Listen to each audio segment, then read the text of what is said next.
으로 주님께서 저희를 여기로 초대해 주시는데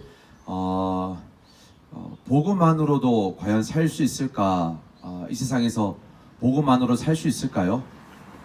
복음만으로, 복음만으로 살 수 있을까라고 했을 때 긴가민 가시기도 하죠. 복음만으로도 살 수 없는 상황이 있지 않을까? 복음이 하자 있는 말씀인 거, 이런 생각하면요, 불완전한 말씀으로 생각할 수도 있다라는 겁니다. 복음이 완전한 말씀이면 이 세상에 살 때 복음만으로 살 수 있다라고 분명히 생각을 하겠죠. 근데 복음만으로 살 수 없어 라고 하면 어떨까요? 어떤 경우에서는 복음이 되지만 어떤 경우는 복음이 적용이 안 되는 경우가 있다라는 거죠. 그러면 예수님의 삶이 조금 하자가 있는 삶인가도 이렇게 그렇게 생각이 저희도 모르지만 내면 안에 있다라는 거예요. 그러면 어떻게 해요? 복음이 하자 있다라고 얘기하는 사람들이 있어요. 물론 나라를 지키기 위해서 필요하기도 합니다. 그런데 그들의 말을 들어보면 맞는 말도 있긴 하지만 굉장히 비복음적인 말씀도 있다라는 거예요.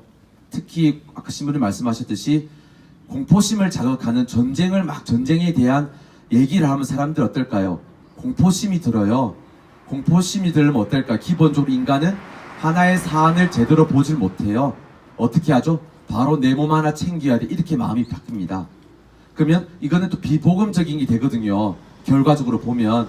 그렇기 때문에 어떻게 할까? 그렇게 해서 지어진 건물, 복음만으로는 살 수 없어, 다른 것도 다 갖춰야 돼, 어떻게 복음대로 살면 손해봐 라고 지어진 건물이 요 옆에 건물들이에요. 해군기지 건물들. 그럼 어떻게 할까요? 복음이 하자 있어요? 없어요? 예수님의 말씀이 조금 부족한 말씀이에요? 아니요. 예수님 좀 부족한 삶을 사셨어요? 아니요. 그럼 어떻게 할까요? 복음을 지키셔야 되겠죠? 싸우라는 말씀을 드리지 않겠습니다. 복음을 꼭 지켜주세요. 그럼 이제 미사 마치고 위로 올라가시게 될 거예요. 위로 올라가시면 복음을 지키는, 지금 복음이 부족하다고 지어진 건물 앞에서 저희가 이제 복음을 지키는 지금 행위를 하고 있는 거거든요. 어제도 있었습니다. 내일도 있을 거예요. 오늘 그 과정을 잇는 길이기 때문에 오늘 올라가셔서 이런 노란색 깃발 들고 복음을 지키는 행위를 하실 텐데, 노란색 깃발 드는 게 좀 낯서실 수도 있어요. 어떤 분들에게는요.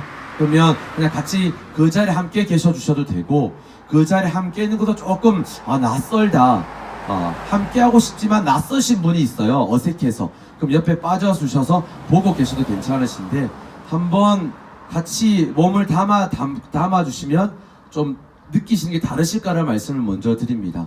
그리고 복음을 지키는 우리 행위가 연결되는 게 저 위에 가서 또 있을 거예요.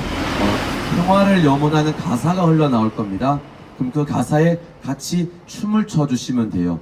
평화를 춤춰달라는 말씀, 같이 춤춰달라는 말씀을 드리는 겁니다. 그래서 이 임사 마치고 마침까지 다 한 다음에 위로 올라가실 거라는 거, 거기서 평화 퍼포먼스를 하는데, 우리가 복음을 지키고자 가만히 서 있으면 사람들이 지나다니는 사람이 뭐하러 서 있는 거야? 그럴 거예요. 그럼 어떻게 해요? 이렇게 강정의 평화, 생명 평화 이런 걸 들고 있으면 저 사람들이 평화를 지키려고 하는구나. 근데 사제들이 로망칼라 하고 있잖아요. 그럼 어떻게 해요? 천주교 신자들이 이렇게 모여있는 알 거예요. 그냥 서 있는 게 아니라 저렇게 평화를 지키고자 있는구나 알게 될 거라는 겁니다. 그래서 올라가서 뭘 해주시면 된다고요? 복음을 지켜달라는 우리의 행위가 있을 거기 때문에 거기다가 같이 마음을 모아주시면 되시겠습니다.